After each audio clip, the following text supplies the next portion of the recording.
Estamos aquí en la casa de Enrique de la Madrid, nos recibió en su hogar, un muy bonito jardín. Estamos en medio de una muy bonita zona de la ciudad. Muchas gracias por acceder a esta entrevista de A Factor ti, Max, Kaiser. gracias. Sí, esta es tu casa. Ya sabes que siempre bienvenido. Muchas gracias. Vamos a empezar con la pregunta que me parece la que todo mundo se hace cuando ve a alguien que levanta la mano y dice yo quiero ser candidato. ¿Por qué alguien quisiera gobernar un país que parece no tener solución? Porque sí tiene. Porque a mí verdaderamente me molesta ver el curso que está llevando el país, a dónde podemos ir a dar, cuando pudiéramos ser un país que estuviéramos trabajando para ahora sí consolidarnos como un país desarrollado, como un país de clases medias, aprendiendo de las insuficiencias, aprendiendo de los errores, pero sí tenemos cómo. Y no me puedo quedar como si fuera un espectador pasivo, como si no fuera mi país, como si no estuviera en juego nuestras vidas, nuestras familias, el destino de las millones de familias, y nos quedáramos simplemente pasivos. Porque sí sé a dónde podemos llegar, pero también sé a dónde podemos ir a dar. Y no me quiero quedar simplemente con el hubiera hecho. Esta frase muy de la Segunda Guerra Mundial, ¿no? De que les preguntaban, ¿y tú qué hacías mientras en la Segunda Guerra Mundial? Yo esa respuesta es, yo estaba trabajando por México. Hablando de frases de la Segunda Guerra Mundial y de un rabino, hay una frase que dice, si no yo, ¿quién? Sí. Si no es hoy, ¿cuándo? Sí. ¿Eso es lo que te motiva? ¿Eso es lo que te mueve a ti? Sí, la verdad es que sí. O sea, yo sé por qué estamos aquí. Yo sé que hemos sido insuficientes para atender a más de 50 millones de pobres. Sé que la inseguridad no se inventó en esta administración y también sé que hubo casos de corrupción ofensivos que hicieron que la gente castigara. Pero este no es el camino. Lo que estamos haciendo es más corrupción, más pobreza, más inseguridad, más polarización, más odio entre nosotros. Nos estamos alejando de lograr el potencial de país. Déjame empezar por esta segunda hipótesis que ponías de dónde podemos acabar si no corregimos el camino. ¿Dónde podemos acabar? ¿Para dónde vamos? Un país donde más o menos el 35% del territorio ya está tomado por el crimen organizado. Pues, ¿qué te gusta? ¿Que en 6 años sea el 50%? Y luego quizá en otros 6 años ya sea el 70%. Y entonces donde sea el crimen organizado el que ya manda en este país, como de hecho ya manda en muchas cosas. Vas a un lugar como Taxco en Guerrero, y ahí fui donde me fui enterando de estas cosas, donde te dicen, aquí por ejemplo la Coca-Cola no le puede vender a los Oxxos, pasa por el crimen organizado. Los productores de maíz no le pueden vender a las tortillerías, pasa por el crimen organizado. Una de las principales explicaciones de la inflación hoy en día, del aumento de los precios, es el crimen organizado. Aquí, por ejemplo, en México puedes comprar un kilo de huevo, 45 pesos el kilo, pero si estás en la Sierra de Guerrero, 80 o 100 pesos. ¿Por qué? Porque es lo que hay. Es decir, en tu hipótesis, cualquiera de las tres corcholatas, la que sea, nos lleva exactamente al mismo camino que López trae. Pues sí, porque mira, yo como veo las cosas es que el presidente, vamos a asumir que tiene buenas intenciones, pero qué mal equipo del que se rodeó. O sea, qué mal informan o le mienten. El otro día estaba yo viendo el anuncio de Iberdrola, ¿no? Se ve que alguien le hizo una tarjeta y le ha dicho, presidente, es nacionalización. No, no es cierto que es nacionalización, hombre. Si los bienes que eran de Iberdrola ahora son de un fondo privado, entonces no es nacionalización. Oiga, diga que vamos a aumentar la capacidad de generación de energía eléctrica de la CFE. ¡Falso! Porque las mismas plantas que le vendían toda la electricidad a la CFE, ahora van a ser dueños de otro, pero son las mismas plantas, no aumenta en un solo vatio la electricidad. Entonces yo lo que veo es un equipo de mentirosos, un equipo de ineptos. Entonces ninguno de los de ese equipo pues, puede dar buenos resultados, pues está probado. Ninguno de los de ese equipo dices, pero yo he escuchado a varios empresarios que dicen, bueno, ojalá por lo menos sea Marcelo. ¿Qué le dirías a esos empresarios? Sí, el ojalá es Dios quiera, ¿no? Y yo la verdad es que yo sí creo en Dios, pero Dios también cree en nosotros. Y Dios no nos va a resolver los problemas. O sea, yo soy de la frase de que a Dios rogando, pero con el mazo dando, ¿sí? Entonces yo no soy de esas personas de ojalá. No, a ver, Dios nos puso aquí para hacer cosas y a nosotros nos toca hacer cosas. Entonces no, lo que va a pasar de ese otro lado es que nos quieren llevar al México de hace 40, 50 años, que yo pensé que lo habíamos superado. Estamos en un presidencialismo exacerbado y estamos en el intento de volver a tener un maximato, simplemente para recordarle a la gente. En el año 28, el presidente Calles, cuando se le terminó su gestión, entonces pudo decidir sobre los otros 3 presidentes de la República y mandó sobre ellos. Incluso había una frase, porque el presidente en ese entonces vivía en el castillo de Chapultepec, y decían, ahí vive el presidente, pero el que manda vive enfrente. Entonces, estamos queriendo reeditar el maximato, no más que, ¿qué? 90 años después, hombre, es ridículo. Es una locura. Es una locura. Ahora dime una cosa, ¿cómo se ve la coalición que tú quisieras encabezar? ¿Cómo está formada esa coalición que a ti te gustaría encabezar? La primera coalición que a mí me gustaría encabezar es una coalición donde los ciudadanos nos asumamos y se asuman el principal actor de la coalición. ¿Cómo se ve eso? Porque también ahí todavía en México nos cuesta trabajo reconocer que ya estamos en otra etapa. Y déjame explicar. Los partidos políticos son la plataforma, son los que por ley nombran candidatos, los postulan, pero el cliente, el que decide es el ciudadano. Entonces todavía no hemos dado el paso, muchos no hemos dado el paso, yo ya lo di, y muchos ciudadanos ya, de saber que los que mandamos somos nosotros. Y somos nosotros los que a los partidos les tenemos que decir, estos son mis temas, estos son mis causas, la economía, el crecimiento, el empleo, la inseguridad. Y además, estas son las personas que yo quiero que postules. Pero eso no es lo que opinan las burocracias de los partidos. No, pero el primero que hay que convencer es al ciudadano, que ahí es donde está el 80%, el 90% del país. Y ese es el que todavía no acaba de darle el golpe de que la decisión está en sus manos. Yo me gustaría que este país lo entendiera rápido y en esta próxima elección, porque quizá para cuando lo entienda, ya efectivamente no esté el poder en sus manos. Entonces, mi primera coalición con los ciudadanos, convencerlos a ellos de su poder. A ver, se nos llenan las palabras, ¿verdad? Soberanía, la soberanía radica en el pueblo. ¿Qué es eso? Pues que somos los ciudadanos los que mandamos y los partidos políticos deben hacer lo que queramos. Entonces hay que entrarle. Ahora, la alianza ya prácticamente es de los partidos de oposición con la ciudadanía. Y ahí sí juntos, con un proyecto de país que hayamos acordado juntos y con un liderazgo también acordado, pero por cierto, sin cheque en blanco. Ahora, entonces lo que quiere decir es, Enrique quiere ser el candidato de los ciudadanos a través de los partidos. Sí. Con una agenda ciudadana. Sí. Que hay que imponerle a los partidos y a Que- las burocracias de los partidos. Que hay que imponer o que hay que conversar, porque tampoco en los partidos todos son marcianos, ¿verdad? O sea, también en los partidos hay gente que también conoce de las necesidades de los ciudadanos, hay los que no, pero en fin, no nos veamos como en lucha, pero sí veámonos que tenemos que ponernos de acuerdo. Pero al final del día, ¿en quién radica? Mira, yo conocí el mundo de los supermercados. Yo no creo que haya un supermercado que ponga un producto en anaquel que no se vende. Los supermercados ponen en el anaquel lo que los consumidores compran. ¿Quién manda? El consumidor. Es el que dice, ese producto me lo compro, me lo como, ese otro no lo quiero. Así tiene que ser. Son los ciudadanos los que deciden qué producto quieren que los partidos políticos pongan. ¿Habrá resistencias? Pues así es la vida, hay que luchar. Platícanos cómo se ve ese camino en el 2023 para llegar a esa coalición con ese candidato que sí sea el producto que la gente quiere consumir y no el que impongan las burocracias partidistas. A ver, primero me voy al lado de la imposición de los aspirantes y fuera del candidato de los partidos. Si hubiera una imposición de los partidos, simplemente y sencillamente la ciudadanía no va a votar. No va a jalar, no los van a sentir como propios.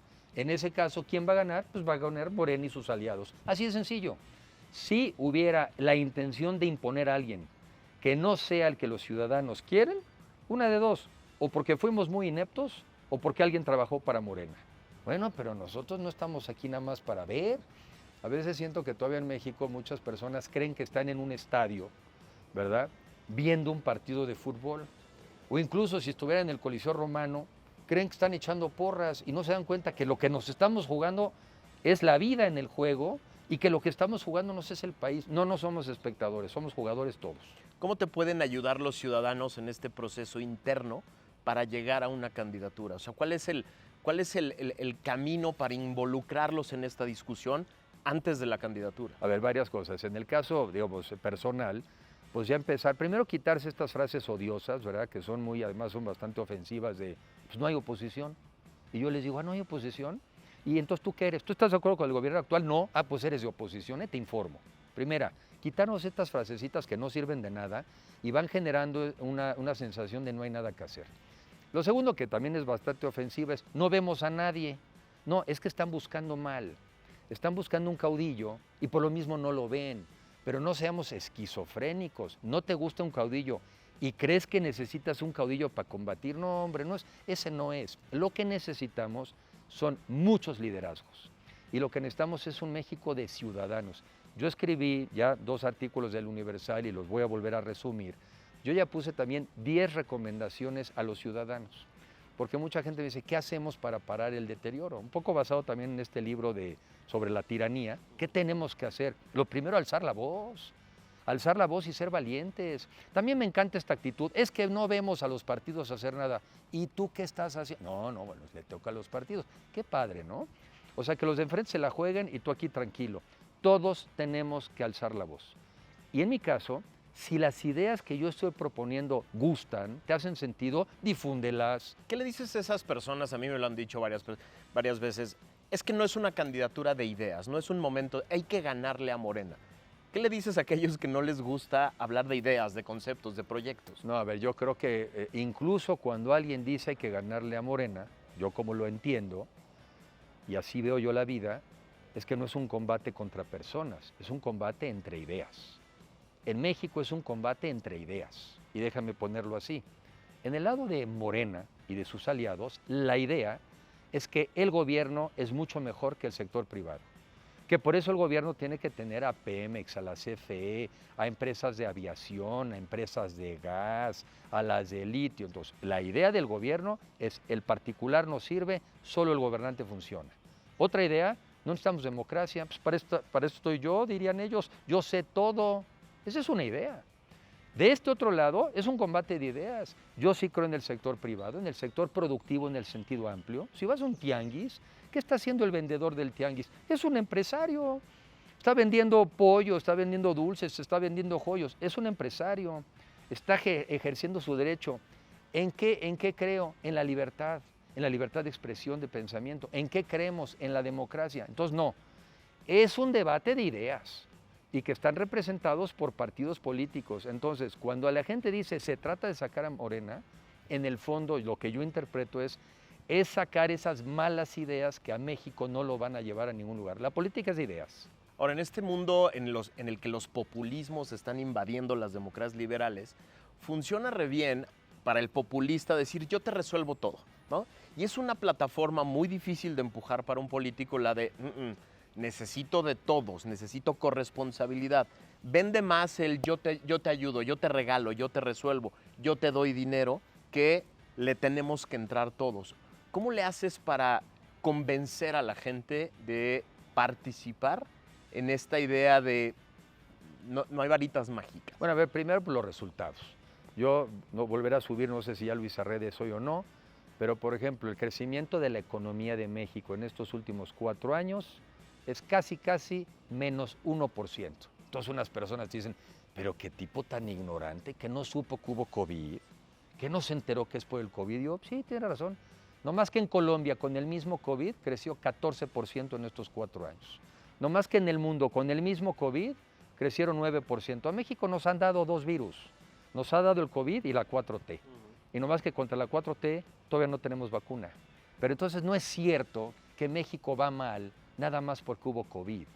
Son pésimas políticas públicas, desde cómo enfrentamos el COVID, desde cómo ahuyentamos la inversión extranjera, cómo ahora acabamos de mandarles a los brasileños a Iberdrola, con $6,000 millones que pagaremos los mexicanos para que allá sí hagan inversiones que aquí no hemos podido hacer. Entonces, la primera respuesta es enseñarles que ese discurso de demagogia los está empobreciendo, nos está empobreciendo. Acabo de ir a un mercado en Santa Fe, un tianguis, y el comentario generalizado, lo cual me sorprendió porque en otras reuniones a veces es más equilibrado.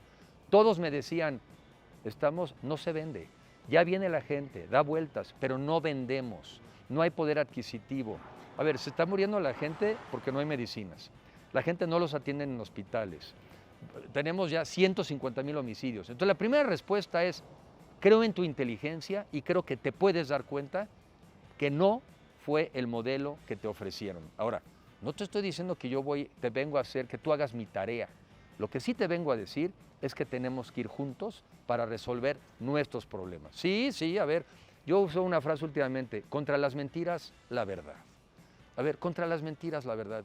Es mentira que esto va a crecer por magia. Mira, en términos las estimaciones de crecimiento de la economía de este año, 1.8. Entonces le pregunté a alguien, oye, dime a cuánto crece la población en México. Es 1.2. O sea, quiere decir que en términos reales, la economía casi no va a crecer otra vez por quinto año consecutivo. Que nadie me diga que la economía va bien. Ahora, déjame regresar a esta parte del 2023. Estamos ya en abril y no parece haber seriedad de parte de las burocracias partidistas sobre un método para empezar a escuchar a todos los que ya levantaron la mano, para empezar a generar ánimo en la gente de participación en este proceso interno. ¿Qué hace falta? ¿En qué momento vamos a empezar con esta, déjame ponerle, pasarela de precandidatos que empiecen a hablar con la población y empiecen a generar ruido sobre si hay algo del lado de la oposición? Varias reflexiones. Una, creo que, y espero que cuando salga este programa igual y ya haya ocurrido, pero si no, nadie impide que organizaciones de la sociedad civil nos empiecen a convocar, a tener debates, reflexiones, reuniones. Nadie lo impide. Y habemos muchos, somos muchos los que estamos dispuestos a atender a esas invitaciones. Entonces otra vez el típico, y los partidos no hacen nada, y la sociedad ¿qué está haciendo? No hay nada, repito, que impida que nos inviten a conversaciones. Hoy platiqué con el director, por ejemplo, de un medio importante, le dije, pues ya invítenos. Nada impide que nos empiecen a invitar. Y si nos empiezan a invitar, ¿qué va a pasar? Pues los otros se tienen que acelerar, ¿no? Incluso los otros medios van a tener que abrir espacios, porque si unos medios ya nos empezaron a invitar a algunos, ¿cómo queda el medio que aparentemente quiere quedar bien con el gobierno, pero ni modo que no le abre espacios a los demás? Entonces, no hay nada que impida que los ciudadanos en México, las asociaciones de profesionistas y quien quiera, nos empiece a invitar. Ahora, ¿qué pasa en este proceso? Imagínate que sea un proceso ideal y vienen todos estos foros, primero organizados por la sociedad civil, después obligados por los partidos, y de pronto surgen varios precandidatos. Al final uno va a ser el candidato a la presidencia de esta gran coalición, partidos, sociedad civil. ¿Qué hacemos con los otros? Porque lo que nos ha pasado en varios procesos anteriores es que el candidato que no quedó o el que quedó descontento genera, si no una campaña contraria, por lo menos manos caídas. Lo último que queremos del lado de la oposición son candidatos enojados que hagan manos caídas. ¿Qué hacemos con los candidatos que no queden? Bueno, primero, creo que el procedimiento es importante para que sea la realidad la que se nos imponga. Porque mira, si uno no quedara favorecido en un procedimiento, pero tú supiste que el procedimiento fue objetivo, fue equitativo, fue claro, fue democrático, fue ciudadano, pues ni modo que te pelees con la realidad. Lo que no te gustaría es pelearte con que alguien haya sido el que decidió que no ibas tú, independientemente de tus posibilidades. Entonces, el método sí importa. El método importa incluso para dejar a la gente, yo siempre uso la frase, la realidad te ubica.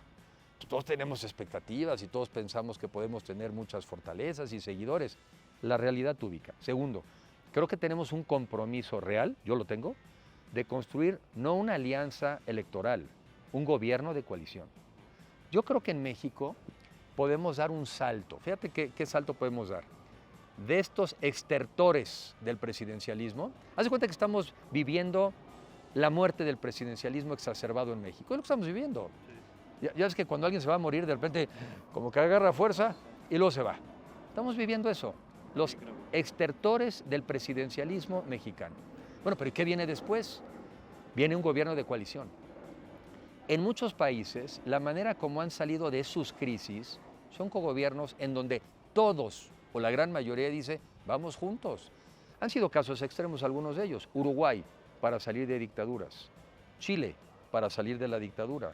España, con el Pacto de la Moncloa. Bueno, yo lo que digo, aquí lo estamos haciendo para evitar entrar a la dictadura. Es decir, un buen método que, si no aseguraría, por lo menos incentivaría la unidad es, hacemos todo este proceso de discusión entre precandidatos, Sí.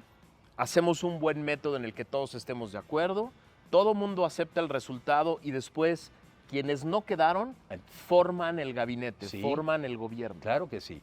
Y un gobierno de coalición, que normalmente es más de países europeos, parlamentarios, mejor dicho, en lo que consiste es eso, en que tú haces una coalición y dices, bueno, pues como no llegué solo, sino llegamos juntos, juntos tenemos que gobernar. Y la coalición se da en dos lugares, se da en el Ejecutivo, en donde hay diferentes ministerios, secretarías, que se le asignan a un partido político con el compromiso, obviamente, de que postule a las mejores personas. Porque también mucha gente dice, no, pues son cuotas. No, a ver, espérame. El partido tal o cual tiene derecho a nombrar un secretario o secretaria, pero nadie dice que ni siquiera tiene que ser militante. Puede buscar en la Secretaría de Salud al mejor médico que pueda conseguir, además con habilidades. No quiere decir que tiene que ser un militante, pero sí es de ese partido. Pero la otra cosa que amarra la coalición es que la coalición se amarra en el Congreso. Tú me incumples los arreglos aquí arriba para el país y yo rompo la coalición allá abajo. Y entonces sí tienes un candado. A ver, es que no salimos de otra forma. Primero porque ningún partido gana solo, esa es la primera realidad. Pero la otra porque México necesita contrapesos. Mira, yo defino lo que no quiero. No quiero un gobierno donde un presidente pueda decidir cancelar la obra de infraestructura más importante de América Latina. Yo no quiero un presidente que pueda decidir si entra o no Tesla. Yo no quiero un presidente que pueda correr a Iberdrola. De la única manera que podemos no tener eso es un gobierno de coalición donde tienes contrapesos y donde si tú como presidente tienes ciertas directrices, pero no son las acordadas con tu gabinete, no va. Ese es el México que ahorita necesitamos. Ahorita necesitamos contrapesos, necesitamos equilibrios y dar certeza al inversionista, a los mexicanos, a los ciudadanos y al mundo. Ese es el gobierno que necesitamos en los próximos 6 años. Ahora, tengo la tesis, lo he dicho en varias ocasiones, que López quiere intentar 5 cosas, ya lo está haciendo, de aquí al 24. 5 cosas. 1, desanimar a la gente. Sí. Esto ya está decidido, ya ni le muevan, lo importante es mi corcholata. 2, dividir a la oposición. Quiere muchos candidatos enfrente. 3, llenar a la gente de dinero en programas sociales. 4, golpear al INE todo lo que se pueda para que lo deslegitime y eventualmente pueda cantar fraude. Y 5, dejar libre al crimen organizado para que infunda miedo. ¿Cómo le hacemos para ir contrarrestando esas 5 cosas que ya sabemos que va a ser? Bueno, la primera, que cuando las mencionas, que son dramáticas, pero todas verdaderas, preguntarte si ese es el México que quieres para ti, para tus hijos. Yo no. Bueno, yo tampoco. Y entonces, el mundo está hecho no de valientes que avanzan mucho, sino de cobardes que se dejan mucho, ¿sí? Y realmente, como dicen algunas frases que por ahí te llegan, no me sorprenden, no sorprende el valor de los de las malas ideas, me sorprende la cobardía de la gente que está en lo correcto, ¿no? Entonces, primero esto que describes, ¿no? El número que le pongas. Están pegándole al INE para descubrir al árbitro. Pues hay que defenderlo, lo estamos defendiendo. Oye, van a soltar al crimen organizado. Ah, ¿cómo? No entiendo. Entonces, ¿el crimen organizado es aliado del gobierno? Ah, fíjate. Pues yo creo que a mí no me gustaría un gobierno donde lo tengas como aliado. A ver, vamos a verlo del otro lado. México tiene hoy un día un entorno internacional que sí nos permitiría en 6 años reconducir el rumbo del país y sentar las bases para ese México desarrollado y de clases medias al que tenemos que aspirar todos. Porque una persona que vive en la pobreza, vive primero en la angustia, todos los días. No sabe si le va a alcanzar.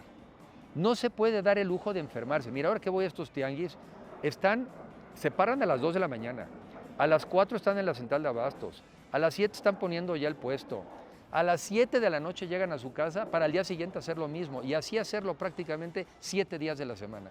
Y vivir con el Jesús en la boca. Eso no es vida, eso no es vida. Algunos dirán, ¡ay, lo descubrió! No, no lo descubrí, lo sé de hace muchos años. Y siempre he trabajado para que en las áreas que me han tocado, yo pueda influir en que en mi sector a la gente le vaya bien. Pero aquí estamos hablando del país. Y yo creo que quien ha dado resultados en las áreas que le han encomendado, puede dar resultados en el país. Quien no da resultados en ningún área que le han encomendado, que no piense que la presidencia es donde va a ir a aprender, ¿eh? O sea, también que se nos quite estas ingenuidades. López no llegó a la presidencia porque sí, hay un contexto que lo fue llevando, pero al final más del 50% de la población votó por él. Algo descubrió, algo encontró que era importante decir. ¿Cuáles te parecen las 3 promesas más importantes de López que no cumplió, que tú sí cumplirías? Bueno, primero tiene razón, yo reconozco que él lo que supo hacer con buena lectura e inteligencia es que encontró una población muy enojada con muchas cosas por las que tenía razón. Ya dije, la desigualdad, la pobreza, la corrupción, en fin, eso él lo identificó. Identificó que montarse sobre el enojo de los mexicanos era algo que le iba a ayudar a llegar al poder. Sí, lo sigue haciendo. No dan resultados en el gobierno, pero te sigo enojando. Entonces yo te sigo acelerando todos los días y te sigo recordando, mira las que te hicieron, y mira qué mal te trataron, y mira yo sí te quiero. A ver, ¿qué creo que es relevante del presidente? Primero, poner sobre la agenda del país el ataque, el combate a la pobreza y la desigualdad. Yo creo que puso sobre la agenda del país. Oye, ¿que todo el mundo ya lo compró el argumento? No, desafortunadamente no. Nos falta más empatía, más sensibilidad. Pero que muchos ya le entendimos, ya le entendimos. Dos, creo que los programas sociales, aunque muchos tienen muchos defectos, en el corto plazo se han vuelto para muchos mexicanos la manera de sobrevivir. No le puedes quitar un peso a los programas sociales. Creo que podríamos hacerlos mejores, pero en el corto plazo a nadie espantar con que se le quita un solo peso de programa social. Pero ¿qué no hay que conservar? La polarización entre mexicanos.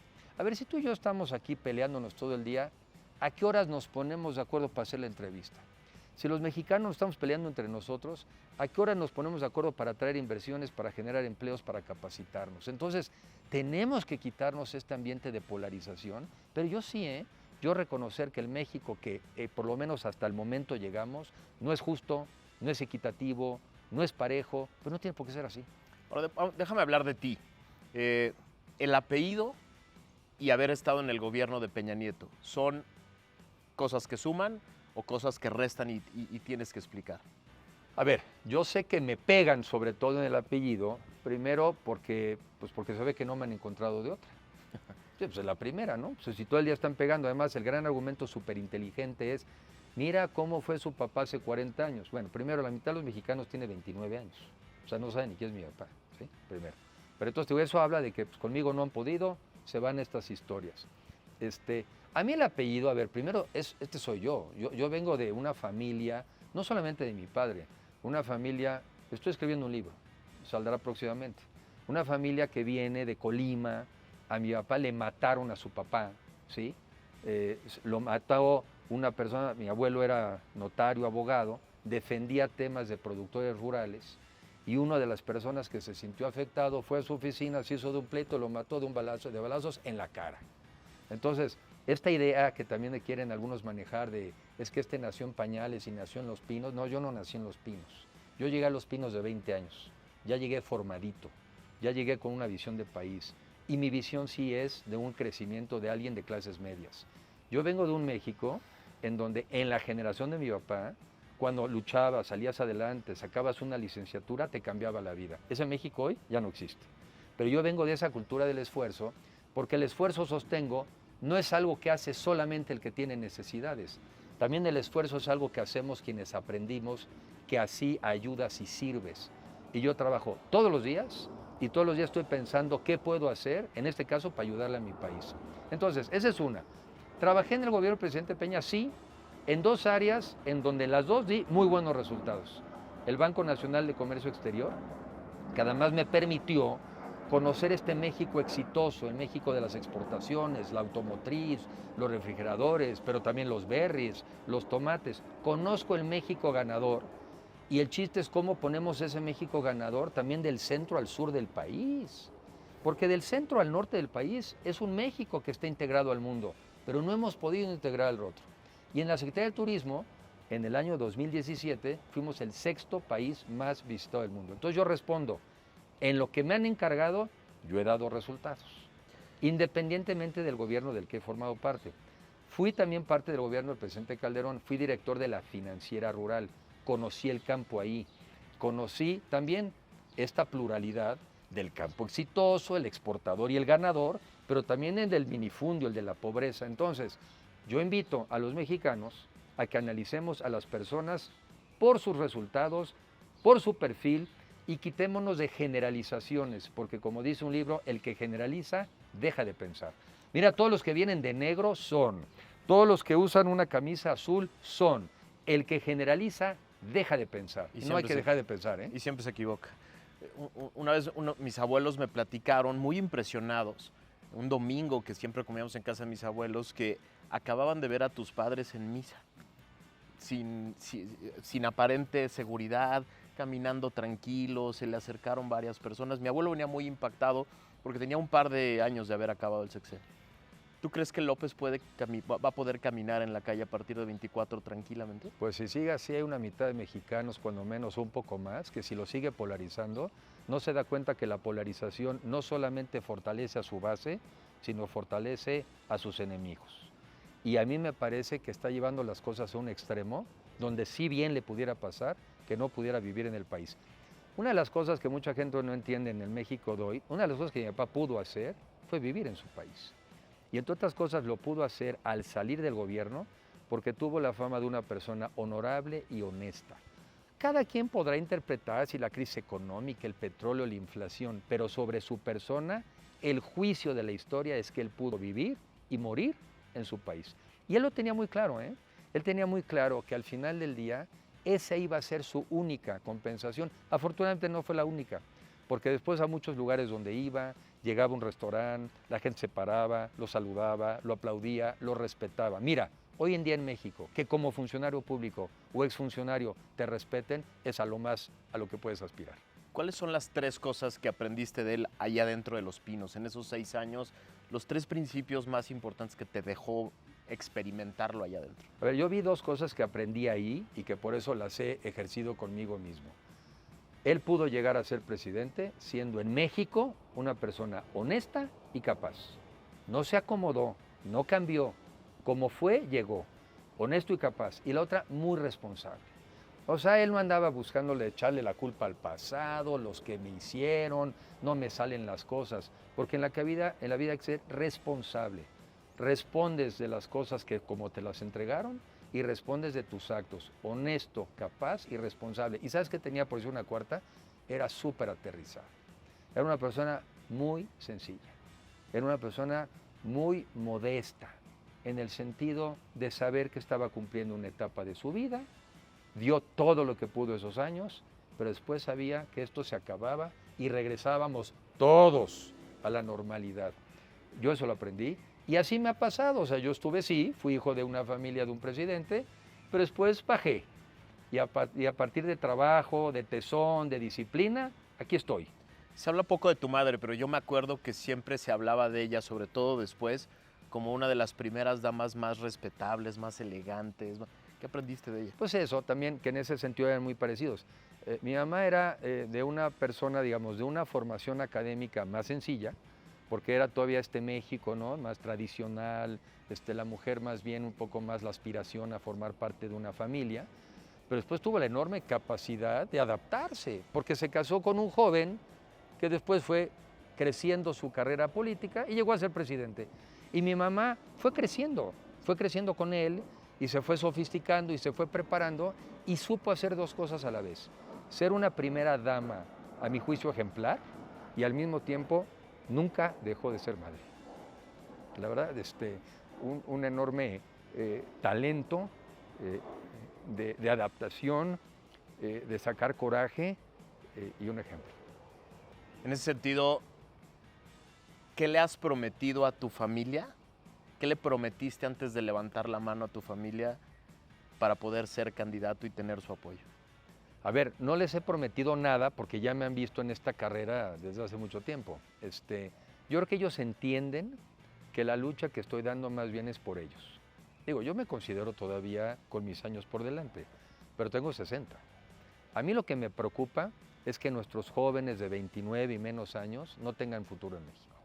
A mí lo que me preocupa es que siga triplicándose la migración como se está triplicando. A mí lo que me preocupa es que los jóvenes tengan como única alternativa meterse al crimen organizado. Yo no me pienso dejar. Y yo no pienso dejar de dar la pelea por mi familia y por las familias de los mexicanos. Entonces, yo lo único que prometo es que yo voy a dar mi resto. Es lo único que yo prometo. Te agradezco muchísimo esta entrevista. Yo creo que conocimos al Enrique de verdad y la opinión de la gente será la que cuente. Espero que nos podamos ver dentro de unos meses celebrando que hay una gran coalición con quien sea al frente que vaya a recomponer el camino que trae México. Yo creo que no nos queda de otra. Y esta generación de mexicanos, y esto no lo digo para todos, no podemos ser una generación de timoratos, de miedosos y de gente chiquita. A nosotros nos heredaron un país con muchos logros, con muchos problemas, pero con muchos logros. nosotros no podemos ser la generación que dejemos un México peor. No podemos estar chiquitos ante, por otro lado, un entorno y unas circunstancias muy favorables. Este no va a ser un juicio a los partidos políticos, ¿eh? Este va a ser un juicio a la generación de los mexicanos de los 20. Eso es lo que está en juego. Eso es lo que está en juego. Pues muchas gracias por habernos acompañado. Nos vemos la que sigue.